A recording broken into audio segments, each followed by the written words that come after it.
Okay, I know I already replied to this comment, but I have more to say. We do not move the Overton window to the left by getting right-wing candidates elected. We don't move the Overton window to the left by making sure that the more progressive candidate on the ballot loses. Kamala Harris was the most progressive person to ever serve in the United States Senate. More progressive than Bernie. Look at her voting record. But y'all said she's not perfectly aligned on all of my pet issues, and I'm going to view this like a marriage where I have to pick the perfect partner instead of I'm hiring the best candidate for the job. And because of that, we ended up with a literal fascist in the White House who is now dismantling democracy. The Overton window has been swung to the right, not by the fact that Kamala allowed Liz Cheney to endorse her, even though they both were like, we don't agree on any issues of politics, but we both agree on this one thing. We don't want Donald Trump in the White House because he would destroy democracy. And y'all took that as like, oh, she's moving the Overton window to the right. She's swinging to the right. No. She didn't pander to the right. She tried to empathize with working class Americans because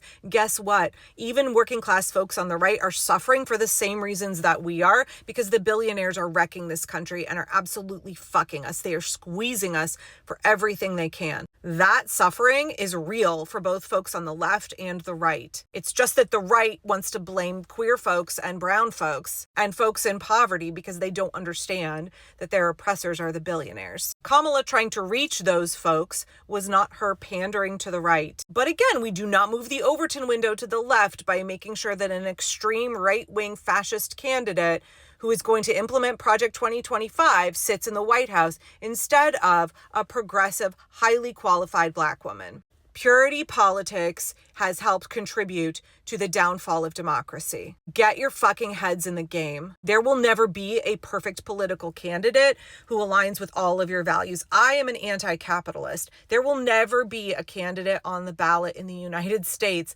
that aligns with all of my values. I vote for harm reduction. I look at the bigger picture and say, in a system where I only have two viable options, which person is upholding my values and helping move society the way that I think will bring about earth care, people care, and fair share? The option was fucking clear as day for me. I don't know about you. But this nonsense down here that you're regurgitating from all those leftist influencers who I'm really beginning to think that they had some other kind of ulterior motivation because they pushed so hard to be never Kamala, don't vote for Kamala, you can't vote for her. They wanted Trump in the White House. And they got him. How's that Overton window looking now? If we want to restore our democracy, we have got to jettison this nonsense purity politics. We have got to form a solidarity movement where we are a coalition of people with diverse political beliefs, but we are united around one thing. We must restore our democracy. We must overturn authoritarianism. We must reestablish the rule of law. We do not ever get to hash out these issues again.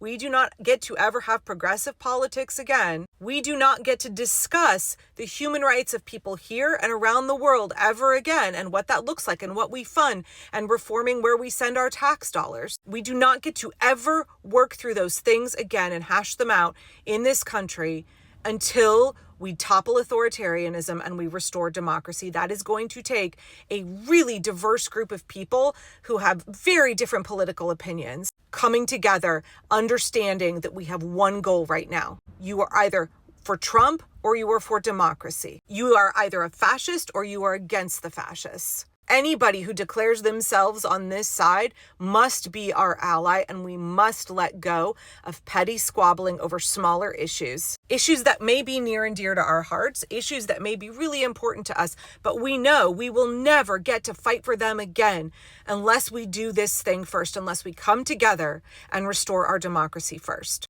Get your head screwed on straight. Understand the assignment. Do not get distracted by all of this shit that has been barfed up by far leftist, tankies, accelerationists, people with dubious motivations who are trying to tell you that if a candidate does not align perfectly with all of your positions or a person does not align perfectly with all of your politics, you cannot work with them. You cannot support them. You cannot, join together in a common cause. Purity politics is extremely toxic. I am begging you, learn how to let go of that shit. Learn how to work with people who are different than you, because it is necessary. It is necessary right now to form a broad coalition of millions and millions of people. MAGA folks were willing to cut off their nose to spite their face, in that they were willing to sacrifice their own freedoms, their own quality of life, as long as they got to hurt immigrants and queer folks more. Folks on the far left are also willing to cut off their nose to spite their face. They're willing to live in a system of fascism, as long as they think that will punish the people